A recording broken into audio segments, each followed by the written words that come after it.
Chennai Silks. Alandur to Kilambakkam சுரங்க பாதை சென்னையிலிருந்து விழுப்புரத்துக்கு வெறும் 1 மணி நேரத்திலேயே போகக்கூடிய பிரம்மாண்டமான ரயில்வே திட்டம்.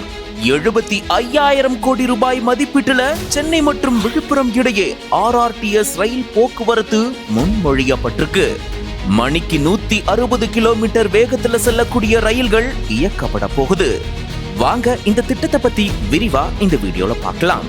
சென்னை மற்றும் விழுப்புரம் இடையில RRTS ரயில் போக்குவரத்து முன்மொழியப்பட்டிருக்கு. பாலாஜி ரயில் ரோட் சிஸ்டம்ஸ் தயாரிச்சிருக்கக்கூடிய இந்த அறிக்கையின்படி ஆலந்தூர்ல இருந்து விழுப்புரம் வழித்தடமே சிறந்த தேர்வா இருக்குன்னு பரிந்துரை செய்யப்பட்டிருக்கு. சென்னை ஆலந்தூர் விழுப்புரம் இடையில RRTS தொடங்கப்பட்டுச்சுன்னா பயண நேரம் 4 மணி நேரத்திலிருந்து வெறும் 1 மணி நேரமா குறையுமா. சென்னை மற்றும் விழுப்புரம் இடையில மண்டல அதிவேக போக்குவரத்து அமைப்பிற்கான RRTS இறுதி சாத்தியக்கூறு அறிக்கை பாலாஜி ரயில் ரோட் சிஸ்டம்ஸ் தயாரிச்சிருக்கு. சென்னை, செங்கல்பட்டு, விழுப்புரம் ஆகிய மாவட்டங்களை இணைக்க ஆலந்தூர் விழுப்புரம் வழித்தடம் தான் சிறந்த தேர்வா இருக்கும்னு பரிந்துரை செய்யப்பட்டிருக்கு. இந்த அறிக்கையின்படி இந்த திட்டத்துக்கான மதிப்பீடு சுமார் 75,000 கோடியாக இருக்கும் அப்படின்னு தெரிவிக்கப்பட்டிருக்கு. இந்த RRTS திட்டம் செயல்பாட்டுக்கு வந்துச்சுன்னா இரு மாவட்டங்களுக்கு இடையேயான பயண நேரம் 4 மணி நேரத்திலிருந்து 1 மணி நேரமா குறையக்கூடும் அப்படின்னு தகவல்கள் வெளியாகிருக்கு. அதே மாதிரி RRTS ரயில் போக்குவரத்து தொடர்பா ஆய்வு செய்யப்பட்ட மற்ற மாற்று வழித்தடங்களை விட ஆலந்தூர் விழுப்புரம் வழித்தடத்துல தான் பயணிகள் எண்ணிக்கை அதிகமா இருக்கும் அப்படின்னும் பரிந்துரை அறிக்கையில கணிக்கப்பட்டுள்ளது. RRTS தொடங்கப்பட்டுச்சுன்னா 2032 ஆண்டுக்குள்ள தினசரி பயணிகள் எண்ணிக்கை 2.18 லட்சமாக இருக்கும் அப்படின்னும் மதிப்பிடப்பட்டிருக்கு.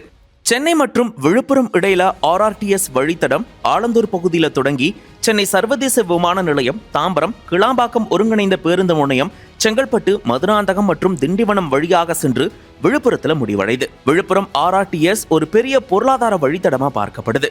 விழுப்புரம் RRTS திட்டத்துல புதுச்சேரி மற்றும் கடலூரையும் இணைக்கக்கூடிய கிளை வழித்தடமும் சேர்க்கப்பட்டிருக்கா. 64.1 கிலோமீட்டர் நீளம் இருக்கக்கூடிய இந்த கிளை வழித்தடத்தையும் சேர்த்து மொத்தமா ரயில் வழித்தடத்தினுடைய நீளம் சுமார் 146 கிலோமீட்டரா இருக்கும் அப்படின்னு சொல்லப்பட்டிருக்கு. 180 கிலோமீட்டர் நீளம் வரையிலான நடுத்தர தூர பயணத்திற்காக தான் இந்த RRTS ரயில் வடிவமைக்கப்பட்டிருக்கு. எதிர்காலத்துல மணிக்கு 300 கிலோமீட்டர் வேகம் வரைக்கும் செல்லும் வகையிலையும் மேம்படுத்தப்பட வாய்ப்பு இருக்கா. தற்போதைய நிலையிலேயே வெறும் 1 மணி நேரத்திலேயே விழுப்புரம் போகக்கூடிய அளவுக்கு RRTS தொழில்நுட்பத்தை பயன்படுத்த முடியும். எதிர்காலத்துல அதை விட குறைவான நேரத்துல போக முடியுமா? சென்னை நகருக்குள்ள அடர்த்தியான வளர்ச்சி மற்றும் இடப்பற்றாக்குறை காரணமா ஆலந்தூர்ல இருந்து கிளாம்பாக்கம் வரைக்கும் இந்த வழித்தடம் முழுமையா சுரங்கப்பாதை வழியா அமைய திட்டமிடப்பட்டிருக்கா. கிளாம்பாக்கத்திற்கு அப்புறமா இது மேம்பாலம் மற்றும் கலப்பு வழித்தடங்களாக GST சாலை மற்றும் சென்னை நாகப்பட்டினம் நெடுஞ்சாலையை ஒட்டி அமையுமா.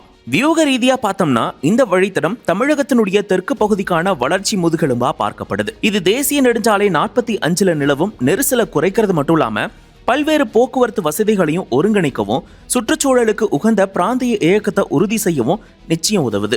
மக்கள் செயற்கைக்கோள் நகரங்கள்ல வசிச்சுக்கிட்டே பெருநகரங்கள்ல வேலை வாய்ப்புகளை பெறுவதற்கும் போக்குவரத்து செலவுகளை குறைப்பதற்கும் இந்த திட்டம் கண்டிப்பா உதவும் அப்படின்னு அதிகாரிகள் தெரிவிச்சிருக்காங்க.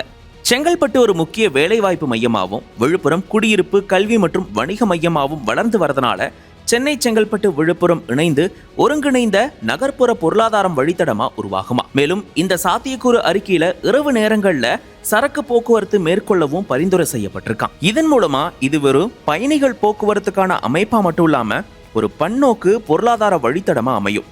இது இந்தியாவினுடைய ஆத்ம நிர்பர் பாரத் இலக்குகளோட ஒத்துப்போவது மட்டும் இல்லாம போக்குவரத்து செலவுகளையும் குறைக்கவும் உள்கட்டமைப்பு வசதிகளை சிறப்பா பயன்படுத்தவும் உதவும் அப்படின்னு நம்பப்படுது. ஆலந்தூர் RRTS ரயில் மணிக்கு 160 கிலோமீட்டர் வேகத்துல இயக்கப்படும் வகையில முன்மொழியப்பட்டிருக்கான். இது மத்திய அரசினுடைய மேக் இன் இந்தியா கொள்கையின் கீழே உள்நாட்டிலேயே உருவாக்கப்பட்ட டெல்லி மீரட் வழித்தட மாதிரியே இருக்கும்னு சொல்லப்பட்டிருக்கு. இந்த திட்டத்துல நின்று கொண்டே பயணம் செய்யும் வசதியோட கூடிய 8 பெட்டிகள் கொண்ட ரயில் பரிந்துரை செய்யப்பட்டிருக்கான். தண்டவாளங்கள் மணிக்கு 300 கிலோமீட்டர் வேகம் வரை தாங்கக்கூடிய வகையிலும் வடிவமைக்கப்படலாம் அப்படின்னும் தகவல்கள் வெளியாகியிருக்கு. மொத்தத்துல சென்னை ஆலந்தூர்ல இருந்து விழுப்புரம் வெறும் 1 மணி நேரத்துல போகலாம். மணிக்கு 300 கிலோமீட்டர் வேகம் வரைக்கும் எதிர்காலத்துல ரயில் போகும்.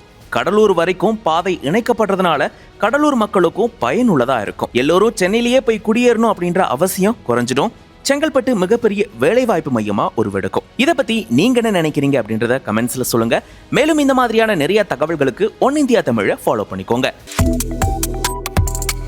Subscribe to One India and never miss an update.